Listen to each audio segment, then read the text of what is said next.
Ganar un libro es un hecho de paz y una oportunidad para que nuevas historias, otras historias, lleguen a los territorios más afectados por el conflicto armado y la inequidad en Colombia. Todas y todos podemos ayudar a que la paz se siga escribiendo en el Bajo Cauca, en el Catatumbo, en el Pacífico nariñense, en el Chocó y en el Guaviare. Territorios que sufren graves tragedias a causa de la violencia armada. Únete y dona un libro nuevo o en perfecto estado para que el poder transformador de la lectura llegue a los niños y niñas, jóvenes y adultos de las zonas que más lo necesitan.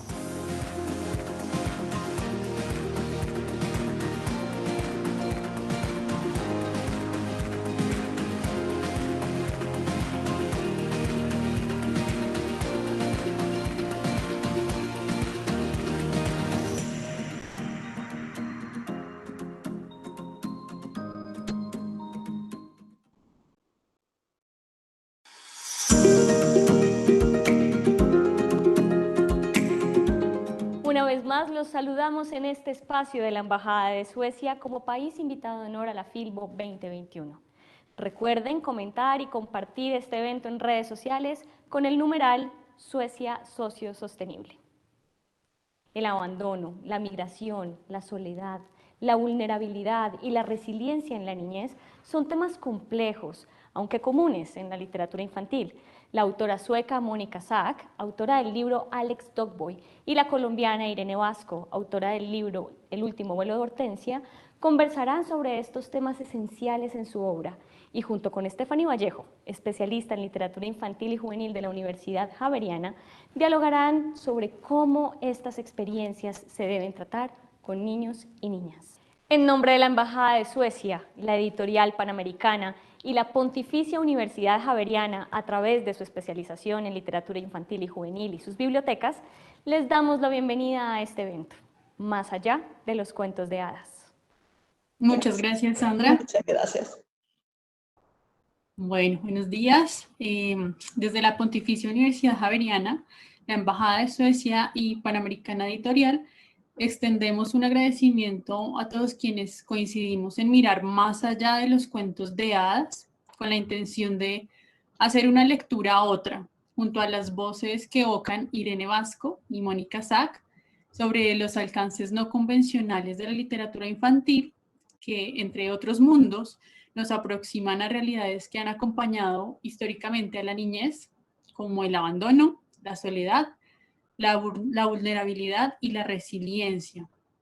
Entonces, pues para darles la bienvenida a Irene y a Mónica, quisiera contarles un poco sobre ellas. Pues Irene es una escritora colombiana cuyas raíces se remontan al Brasil y a Rusia. Comenzó a escribir desde muy niña, de la mano de su madre Silvia Moscovitz, artista brasileña, quien hizo algunos programas de radio y de televisión para niños en Colombia. Y bueno, la vida de Irene ha girado alrededor de los libros y de la formación de lectores. Además de escribir, pasa sus años viajando y realizando talleres sobre literatura para niños y jóvenes, despertando ese deseo de leer e invitando a que todos escriban sus propios textos. Y bueno, lo que más le gusta a Irene es llegar a lugares muy, muy remotos, en bus, en bote, en moto, en campero, hasta a caballo, y finalmente encontrarse con maestros, madres comunitarias, bibliotecarios, padres de familia, líderes y por supuesto los niños y jóvenes. Como autora, dedica parte de su producción a los libros de ficción y parte también a los libros informativos. Algunas de sus publicaciones han recibido importantes premios y distinciones, y entre las obras más reconocidas se encuentran Conjuros y sortilegios, Paso a paso, Mis 130 apellidos, Mambrú perdió la guerra, La independencia de Colombia, así fue, Letras al carbón y La joven maestra y la gran serpiente. Y bueno, su último libro, que es El último vuelo de Hortensia, del que estaremos conversando el día de hoy. Y bueno, el estilo de escritura de Irene tiene en particular la sensatez con la que se dirige a su público y al retratar de forma directa y contundente sus realidades. Entonces, Irene, muy bienvenida, muchísimas gracias por estar aquí. Gracias a ti, Stephanie, y a Panamericana, a la Embajada de Suecia, y en particular a Mónica, a quien le doy la bienvenida a Colombia. Muchas gracias. Bueno, y Mónica Sack es autora sueca, ha publicado 62 libros en Suecia, han sido traducidos a 19 idiomas. La mayoría de sus libros son para niños y jóvenes. Casi la mitad de sus novelas hablan de América Latina y muchas de ellas están enfocadas a los derechos de los niños o al medio ambiente. Mónica Sack también es periodista, guionista y productora de documentales para la televisión. La vida de Mónica siempre ha sido una vida de viajes, aventuras e investigaciones. En 1965 dejó su trabajo como periodista en el periódico Aftonbladet de Estocolmo y compró junto a su marido un viejo barco de pesca sin motor, solo con velas, en el que cruzaron el Mar del Norte y el Atlántico. Y en la isla de Tobago, en las Antillas, tuvieron un hijo al que llamaron Christopher Tobago y siguieron viajando. Entonces, en este viejo velero Fernando, visitaron todas las islas del Mar Caribe y parte de América del Sur y Centroamérica, y fue durante este viaje cuando creció su interés y amor profundo por América Latina. Entonces, este viaje duró 6 años, durante los cuales Mónica publicó sus primeros libros. Desde ese largo viaje en barco, Mónica ha regresado a Latinoamérica muchas veces y ha publicado libros y cuentos cortos basados en temas que ha encontrado en Panamá, Nicaragua, El Salvador, Guatemala, México, Honduras, Belice, Costa Rica y Perú. Como productora de documentales, Mónica ha filmado tanto en México como en Guatemala. Y bueno, Mónica nació en Dresden, Alemania, en 1939, es de madre sueca y padre checo. Y la familia de Mónica logró salir de Alemania para evitar la Segunda Guerra Mundial. Mónica creció en Suecia, donde estudió hasta el bachillerato y se mudó a la capital de Suecia para estudiar periodismo en la universidad y empezó su vida profesional trabajando en varios periódicos y revistas.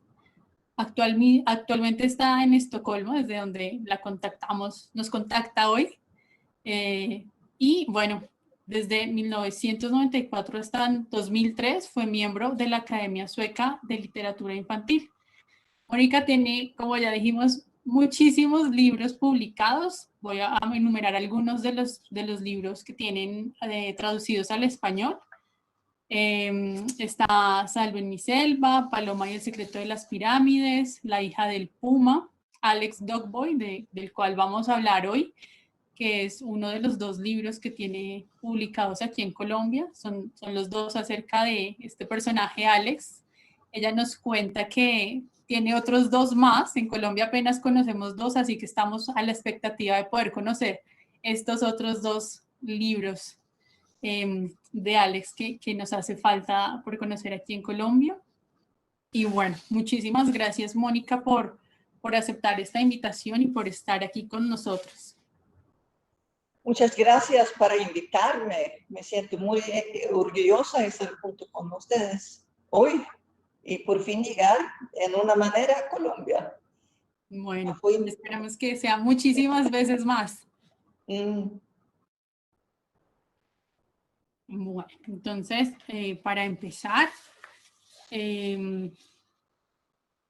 quisiera como mencionar que en ocasiones creemos que es inoportuno tratar ciertos temas porque son considerados difíciles o delicados de hablar con los niños y niñas en familia o incluso en la escuela. Y pues teniendo en cuenta esto, se piensa que la literatura infantil es sinónimo de cuentos de hadas y finales felices. Desde su experiencia personal y profesional, ¿Cuál es la posición que tienen ustedes respecto a la literatura infantil y juvenil y los llamados temas difíciles? No sé quién quisiera empezar. Tú nos dices quién Bueno, quiere. Irene. ¿Comienzo yo? Claro, bueno. Sí, sí. ¿Sí? Bueno, gracias por darme la palabra. Yo pienso que lo de los cuentos de hadas es un preámbulo a la literatura infantil contemporánea. No hay nada más sangriento y más perverso que lo que llamamos los cuentos de hadas. Por ejemplo, estoy pensando en Pulgarcito, que hace parte de ese cuerpo de lo que llamamos cuentos de hadas. Cuando voy a usar una ilustración de Doré,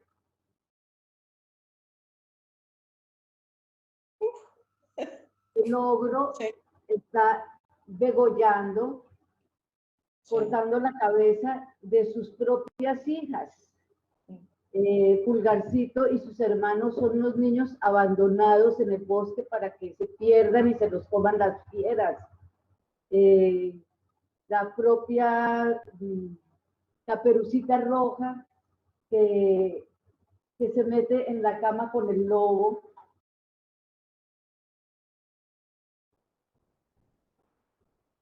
Todos los temas más angustiosos de la naturaleza humana están reflejados en los cuentos de hadas.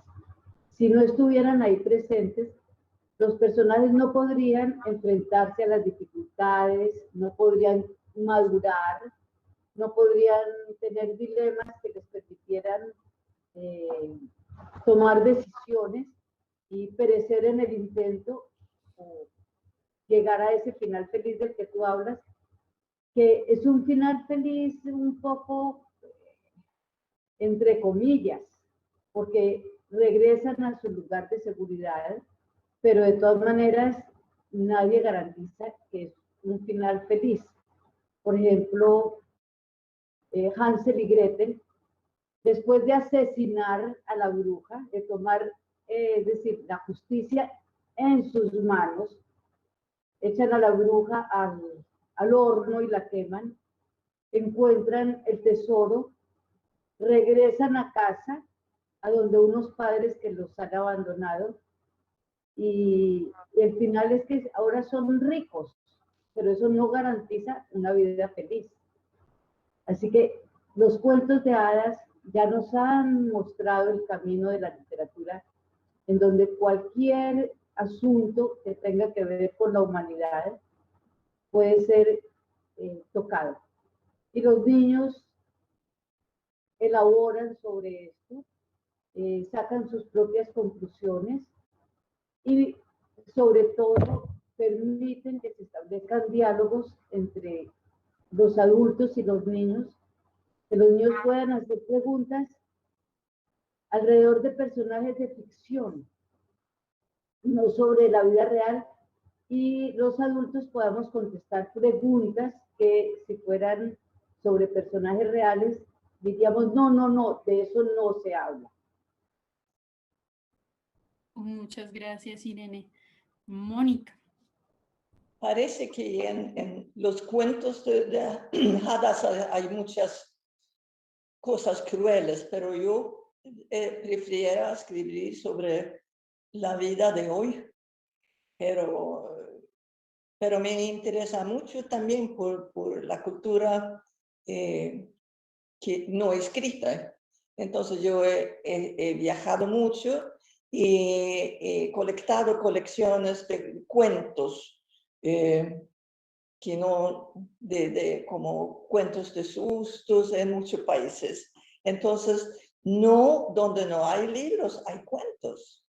Hay muchos cuentos. Por ejemplo, es muy interesante, como yo he estado muchas veces con niños de la calle, ellos tienen sus cuentos, sus historias y cuentas, no tienen libros, la mayoría no saben leer y no ha ido a la escuela, pero tienen literatura oral. que es muy interesante, y muy, que vale la, también lo he visto en el desierto de Somalia, allá que tienes una poesía muy grande y que hay poesía porque como no está escrita, todo tiene que tenerlo en la cabeza. Hay poemas que duran 7 horas a contar. Y cada noche se junta un juego y cuentan cuentos, pero de susto, de cosas muy también peligrosas, espantosas, pero muy buenos. Entonces yo he tratado de escribir algunos de estos cuentos. Y entonces hay un anhelo para tener cuentos, y no solo de libros, pero escuchados. Pero nosotros nos hemos dedicado a escribir algo para los niños.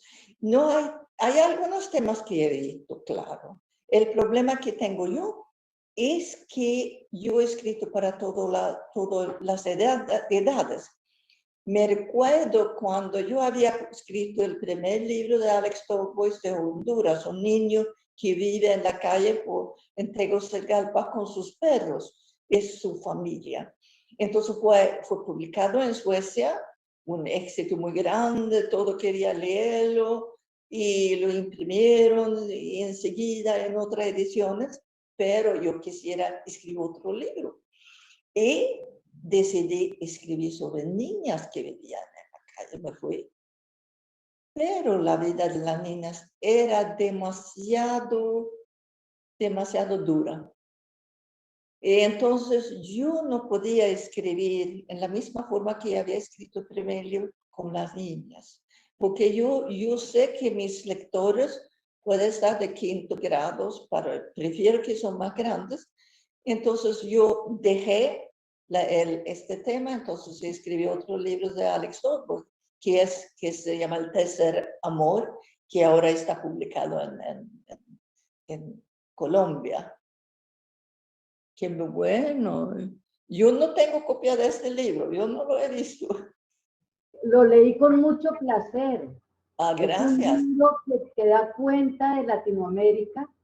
Tú recogiste perfectamente el sentido de lo que es una vida en la calle en cualquier ciudad de Latinoamérica. Sí. Es muy dura. Sí. Pero también entre ellos hay una chispa, hay una fuerza para sobrevivir. Si no tienen la fuerza para sobrevivir, no sobreviven. Y son muy ingenios y divertidos. Y entonces yo he reído mucho junto con ellos. Pero para poder escribirlo, entonces yo he vivido con ellos. Cada libro he estado por un mes allá. Pero como participando, escuchando, espiando y apuntando por la noche, escribiendo por la noche y por fin escribiendo algo. Pero, por ejemplo, hay entre los lectores en Suecia, sí se sienten muy cerca de estos niños. Y en el segundo libro que tú has leído, El Tercer Amor, aparece Marvin. Y entonces él murió por COVID hace poco, sí. También. Y me recuerdo, recibía ese folclore, lo escribí en mi página de la editorial, contando cómo fue que murió. Y recibí un correo de uno de los lectores diciendo que cuando yo he leído el libro, cuando él está, es como sale el sol. Porque sí, era tan alegres, tan vivaces, muy, muy, muy. Fue una tragedia para todos, pero hubo un huracán en Honduras y tuvo que salir porque el río subió. Es en octubre, noviembre, es el año pasado. El río subió, él y su hija chiquita y la esposa tuvieron que salir enseguida para salvarse la vida. Y entonces, y muchas personas perdieron su casa al mismo tiempo. Entonces hubo hogares para ellos con comida, colchones, almohadas. Pero la gente era muy apretada, entonces se cayó el COVID. Se fue y cuando se fue al hospital murió después de 3 días. Y cuando como no eran casados, entonces ella fue para su cuerpo. Dije, no, usted no puede sacarlo. Pero hubo una hermana, entonces la hermana llegó para sacar para enterrarlo. Dije, ya están enterrados. Lo hacen con la gente más pobre, entonces en una fosa como para todos. Pero Bueno, Mónica nos cuenta un poco cómo fue ese acercamiento, ¿no? a esa realidad. Y pues yo quería preguntarles también como en términos creativos, ¿cómo logran ustedes que el lector pueda ver el mundo a través de los ojos de Alex Dogboy? O que el lector logre empatizar con la frustración de Patricia en Paso a Paso, o que habite los miedos de Hortensia en El último vuelo de Hortensia. ¿Cómo es ese proceso creativo para lograr esa voz también, ¿no? Pensando en que también nos estarán acompañando y viendo personas que están escribiendo, que están creando sus propias obras. ¿Cómo se logra encontrar esa voz y lograr escribirla y representarla en sus obras? Irene. Le doy la palabra a Mónica. Ok. así. Bueno, para lograr, uno tiene que escoger que escribir también algo que un niño que vive, un lector que vive en otra parte del mundo, que vive una vida muy distinta, puede identificarse. Entonces, en el caso de él es difícil, es fácil, porque vivía con sus perros, había perdido a su mamá y estaba en anhelo por su mamá. Bueno, yo no sé, es una pregunta difícil a contestar, porque nosotras escribimos más por gusto, por no pensando tanto. Pero lo que es importante hacer es que los libros funcionan, que atraen los lectores. Y, por ejemplo, en Suecia hay problemas con muchachos, no quieren leer. Pero por eso en todas en las escuelas de Suecia, colegios, usan estos libros porque le gustan a los muchachos y quieren escucharlo, porque pueden identificarse con estos niños y jóvenes. Pero para poder escribir, yo no puedo estar en mi oficina en Suecia escribiendo. Tengo que ir allá, vivir con ellos, juntarme con ellos para captar su vida, para las colores, los olores y todo. Por eso a mí me encanta viajar, igual como Irene. Sí, tenemos mucho en común. Sí, me pasa igual que tú. Yo recojo las historias de los demás. Sí. Y eso es lo que yo cuento, porque yo no he vivido esas situaciones. Por fortuna mi vida ha sido tranquila, de familia, de trabajo, pero las historias necesitan el drama, el conflicto, los dilemas, las situaciones duras, y pues es a través de los viajes y del contacto con los demás que yo puedo ir construyendo a los personajes. Por ejemplo, en el último vuelo de Hortensia, yo tenía la historia, es decir, una pequeña anécdota en mi cabeza durante años y años y años. A esa niña del circo que yo conocí una vez, no la conocí, la vi y le tomé una foto y nunca hablé con ella, pero la tenía metida en mi cabeza porque yo decía, ¿cómo puede ser una delincuente tan peligrosa, como me acaban de decir, una niña que se ve tan bonita haciendo circo?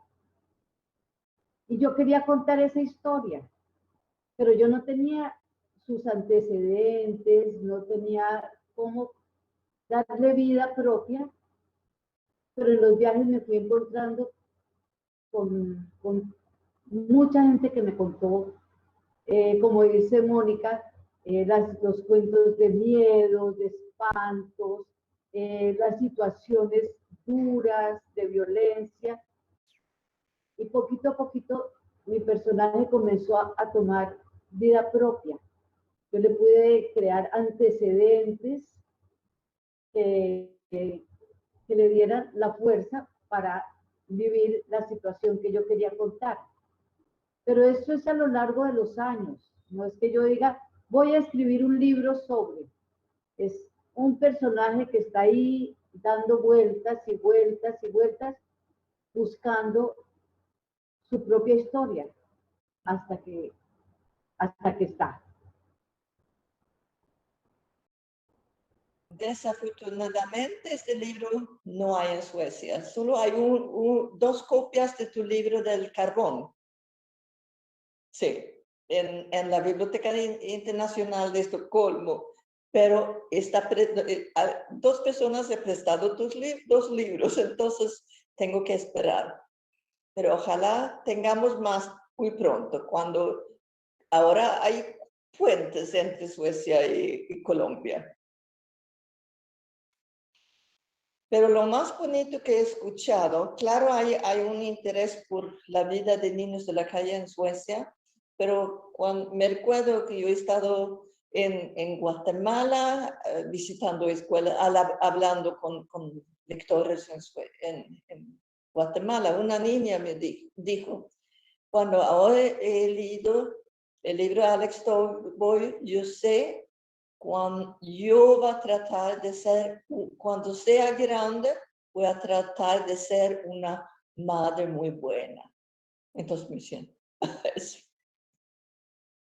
Wow, increíble. Sí. Bellísimo.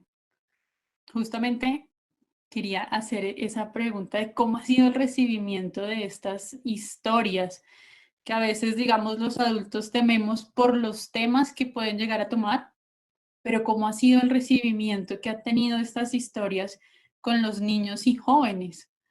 Y también quería preguntar de pronto cómo ha sido el recibimiento de estos libros por el propio Naim, ¿cierto? Que es de donde surgió la historia, o de la Patricia de la vida real. ¿Cómo reciben estos libros, estos personajes que, pues, de donde nació esta idea o esta obra? No sé, Mónica, si nos cuentas cómo lo recibieron en Honduras los chicos, los nietos de Mónica. Sí, la pregunta es cómo ellos que han inspirado los libros, como el libro Alex Tolstoy, ahora hay cambio de gobierno de Honduras y estos libros no son muy populares, no se venden en Honduras. Por eso el Naim, que me ha inspirado al protagonista, tiene un libro y ¿qué hacen con el libro? Lo alquilan. Gente puede llegar para yo quiera alquilar entonces. Y sí. Pero es importante que en una forma estos libros han ayudado a niños de la calle, porque cuando fue publicado por Piedra Santa en Guatemala, un encuentro de bibliotecarias en Guatemala, de todos los países centroamericanos. Y la Biblioteca Real en Suecia regaló 1000 copias a los bibliotecarios. Entonces ellos decidieron a leer el libro en todas las bibliotecas, en 7 países, y tener un día de Alex Tolstoy para hablar de los derechos de los niños y los niños de la calle. Porque para Centroamérica es el primer libro que ha contado de sus vidas. Entonces yo me fui a Honduras para participar allá, pensando que si yo puedo, como ya ha cambiado el nombre, no pueden llevar a él al encuentro, al lanzamiento del libro. Pero como había un cambio de gobierno, un gobierno más interesado por los derechos humanos, entonces fuimos. Dije, mañana vamos a ir a la Biblioteca Nacional y vamos a hablar del libro que yo he escrito. Y entonces dije, yo sí, vengo mañana. Me fuimos, nunca he estado en una biblioteca. Entonces fuimos. El día siguiente llegaron un montón de gente, el Ministerio de Cultura, el director de la Biblioteca Nacional, la directora de la editorial en Guatemala, bueno, mucha gente. Y el director de la Biblioteca Nacional dijo algo importantísimo. Dijo que un libro cambia los lectores y los lectores son ellos que cambian la sociedad. Y yo pienso que este libro va a cambiar nuestra sociedad.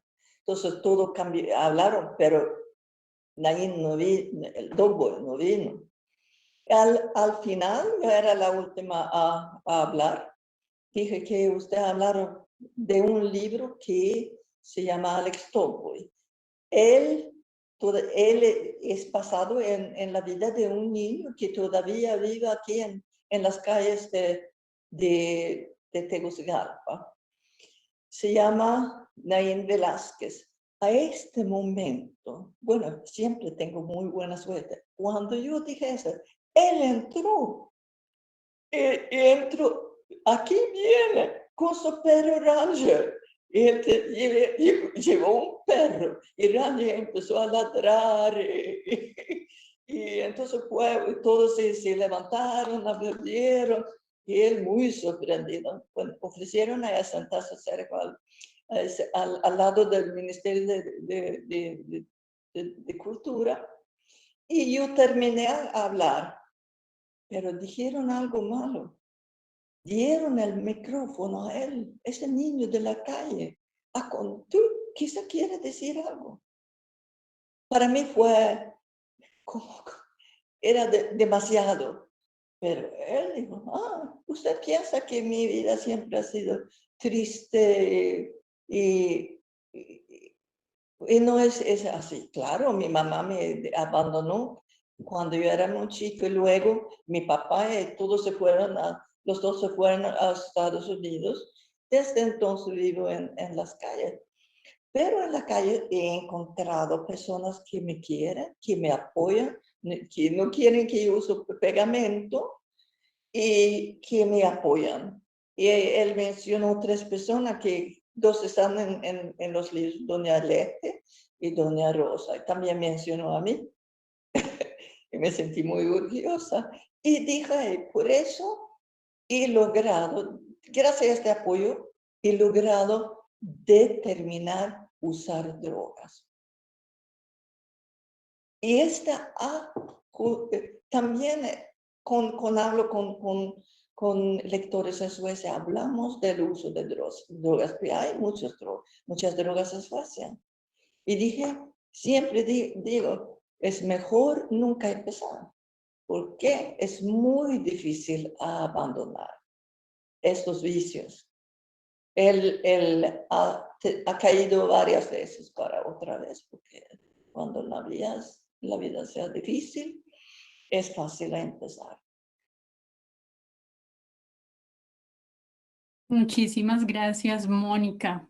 Es muy bello como ver ahí tan tangible ese alcance de la literatura, ¿no? Que nos hablan de los alcances no convencionales, que es el título de esta charla, y cuáles son los alcances de las obras, poderlo escuchar desde su propia voz.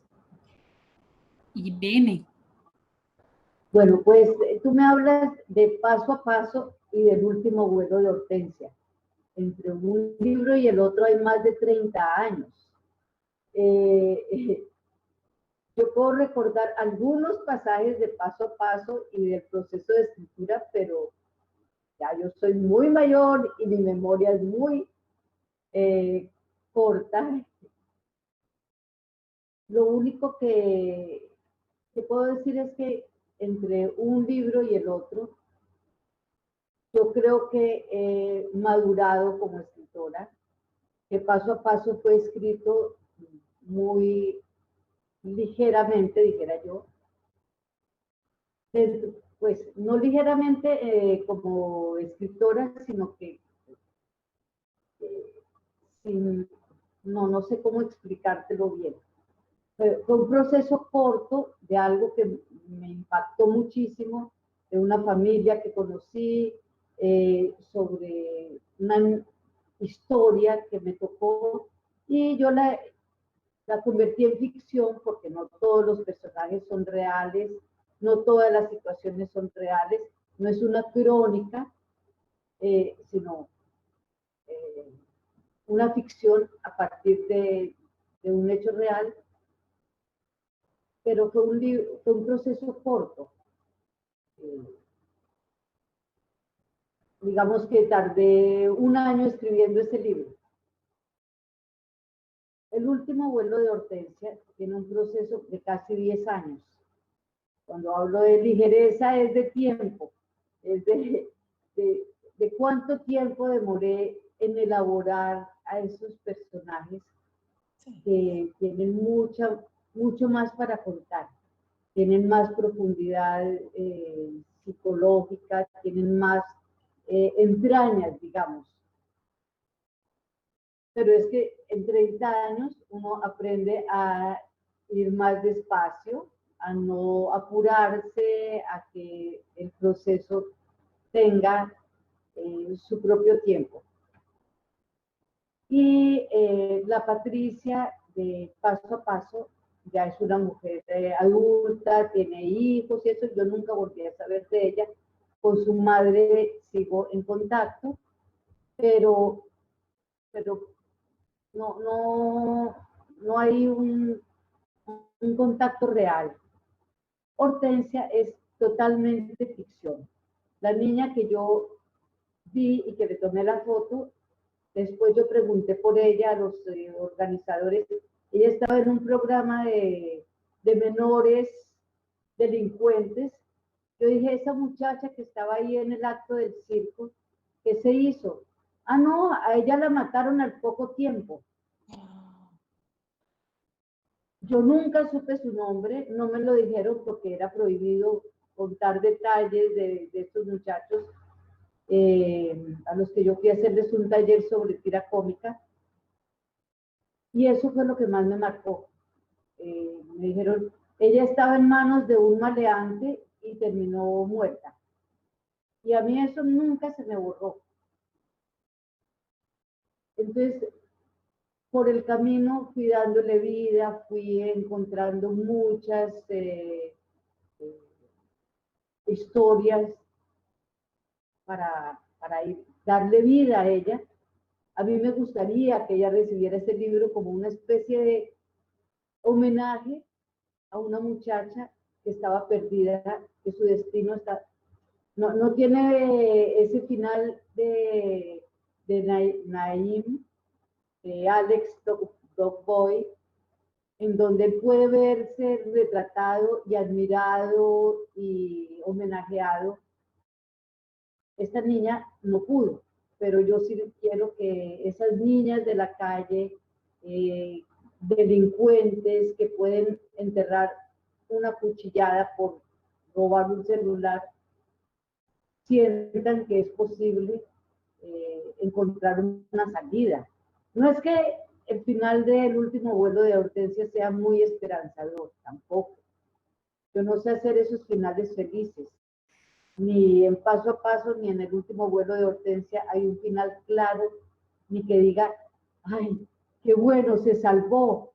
Es, bueno, vamos a ver qué sigue porque no hay un final contundente, porque la vida es así. Y tú hablas sobre la censura, y yo quisiera decir algo sobre eso. Paso a Paso, el último vuelo de Hortensia, y otro libro mío, entre 30 y tantos libros, hay 3 que tocan la violencia en Colombia. Está Mambrú perdió la guerra, que es de ese niño perseguido por los paramilitares, a quien van a matar. Es un libro también muy duro. Ninguno de los 3 suele tener censura. Al contrario, son acogidos por las escuelas, son estudiados y eso. En cambio, uno de mis primeros libros, el que yo considero el más divertido, que es Conjuros y Sortilegios, es un libro que uso con varitas mágicas, que es para jugar, que es en rima, porque la magia tiene que ser así, en verso, para convertir a las niñas en ranas, a los niños en murciélagos, para volverse invisible. Es un libro de juegos. Ese es el libro censurado, es el libro prohibido en las escuelas. Sí. Y con frecuencia... ¿Y por qué? Porque hay mucha presión de las iglesias.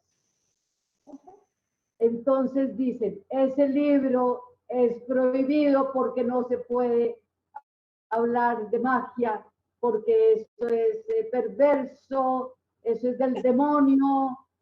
Y yo llego y me dicen, por favor, no vayas a sacar la varita mágica, no vayas a hablar de magia, que aquí es prohibido. Es una paradoja. Sí. Pero es real, es mi libro más prohibido. Y es realmente muy divertido. Yo también lo estuve revisando y claro, es increíble, ¿no? Porque los otros tocan muy honestamente y muy directamente, como dice Irene, estos temas que son de violencia muy claros. Y uno esperaría, ¿no? Como que piensa uno, bueno, estos son temas que son de pronto complicados de hablar, que tal vez son sensibles, pero increíble pensar que justamente Conjuros y Sortilegios, que nos habla de magia, como de rimas muy divertidas, sea el más censurado. Bueno, así funciona. La violencia vende, la magia es, hay que censurarla. Bueno, yo quisiera preguntar, a propósito de que Irene en algún momento nos hablaba de estos finales inconclusos en el caso de Irene y en el caso de Alex, un poco más esperanzadores, ¿no? ¿Cuál es el papel que juega la resiliencia al contar estas historias de estos temas, bueno, tan sensibles, un poco como tiene un papel importante para poder contar estas historias, de pronto para poder inspirar a esas niñas que están en la calle, como decía Irene, o a esos niños que viven en la calle? ¿Cuál es el papel de la resiliencia para contar estas historias? Porque es gracias a la resiliencia de ellos que ellos sobreviven y que ellos encuentran siempre un camino y son muy flexibles en su manera de vivir. Y entonces yo cuando recibí esta pregunta pensé, ¿por qué he escogido los libros, los niños que yo he escogido para usar como para mis libros? Y es porque ellos han tenido esta calidad especial. Y entonces por eso lo son muy interesantes. También es una inspiración para otros niños, jóvenes.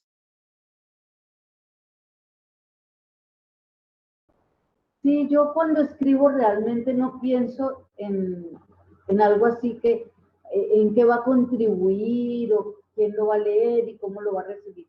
Yo cuento una historia. Sí. Los lectores se encargan de ver si les interesa, por un lado, si les gusta la historia, si alguno de los personajes se vuelve parte de su, no sé, hace empatía con alguno de los personajes, porque no es que sean perfectamente buenos, o, bueno, hay uno que sí es horriblemente malo, que es el del último vuelo de Hortensia. Yo no pude encontrar ni una sola manera de darle un poquito de bondad a ese personaje. Es muy perverso y hay mucho odio contra él.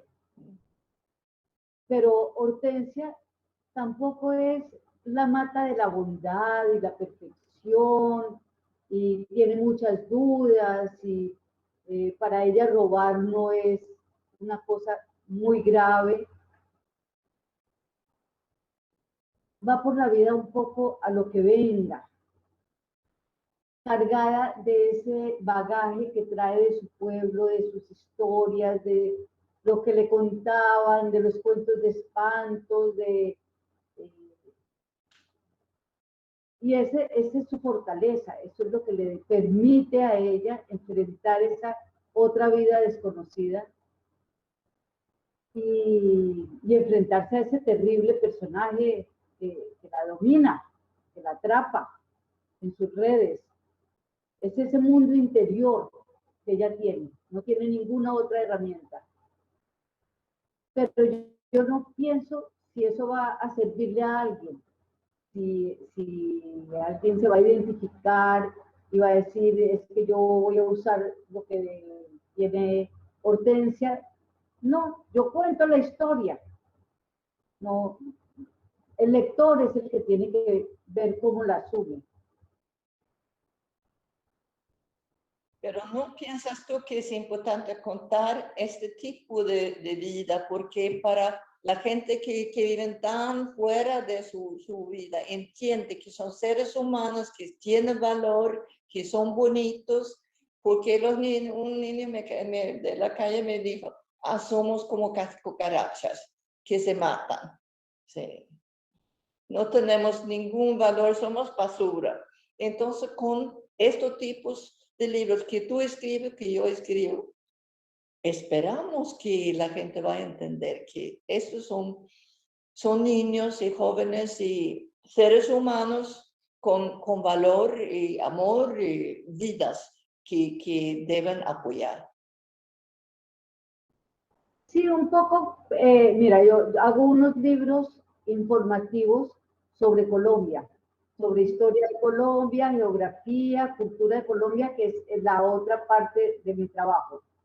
Porque pienso que los niños colombianos tienen que crecer como ciudadanos, que conozcan su historia, no que aprendan de memoria unas fechas y unos nombres de héroes que son antihéroes desde mi punto de vista, y no entiendan en qué país viven.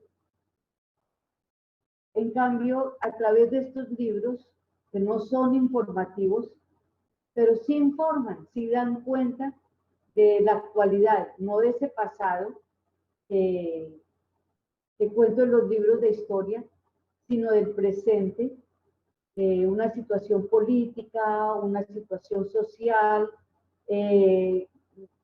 Generalmente quienes leen estos libros son niños urbanos en las escuelas, que tienen acceso a los libros, pero yo estoy contando en el último vuelo de Hortensia historias rurales, historias de ese otro lado de Colombia muy desconocido para los niños que tienen más acceso a los libros. o de los barrios marginales, de la vida dura de la calle.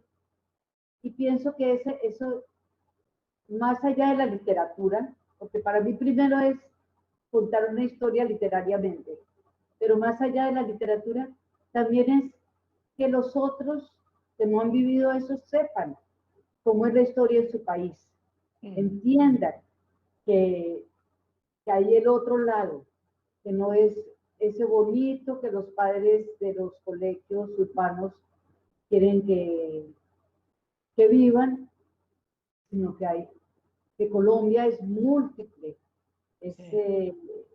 hay diversidad y hay situaciones muy dolorosas que viven otros colombianos en este mismo momento, no en Pero el también pasado. todo muy interesante a conocer. Pues yo espero que sea muy interesante y que los lectores se adueñen de los libros. Claro, igual yo quiero contarles que leí estos libros y pues me conmovieron muchísimo la manera en que están contados, las historias que se cuentan. Una que otra vez tuve así que andarme limpiando las lágrimas porque realmente apelan a la sensibilidad, ¿no? A pensar en un otro, a conocer a una otra persona, la humanidad del otro. Siento yo que pues digamos que desde mi lugar de lectora apela a la humanidad, como a reconocer al otro como un ser humano, a reconocer esas realidades, a conocer el mundo desde esas otras miradas, ¿no? Porque a veces, como nos decía Irene, nos quedamos aquí, yo me quedo aquí en mi lugar cómodo y no veo más allá, cómo vive el mundo otra persona. Entonces, pues yo quería agradecerles, ya cada una les había escrito también por aparte, pero agradecerles aquí por contar esas historias y por hacerlo de esta manera tan maravillosa, por darle un lugar a esas voces que por muchos años han sido silenciadas. Y bueno, yo quisiera bueno, hay muchísimo que pudiéramos hablar. A mí me da mucha curiosidad cómo ven ustedes la oralidad también, porque sé que cada uno desde sus propias recorridos y trayectorias han indagado por la oralidad, por el tema del libro informativo, en el caso de Mónica, el tema documental. Me da mucha curiosidad, pero bueno, por hoy quisiera que cerráramos con una recomendación que ustedes quisieran hacerle respecto a estos otros alcances de la literatura, a estos temas que solemos, bueno, que a veces llamamos temas difíciles. ¿Qué recomendaciones le darían ustedes a los padres de familia, mediadores, bibliotecarios? ¿Qué recomendación o qué consejo les dejarían ustedes? Para mí, lo más importante es decir a los padres de familia la importancia de leer en voz alta a sus niños. Hay un estudio interesante en Suecia. Niños que en Suecia empieza la escuela a la edad de 7 años.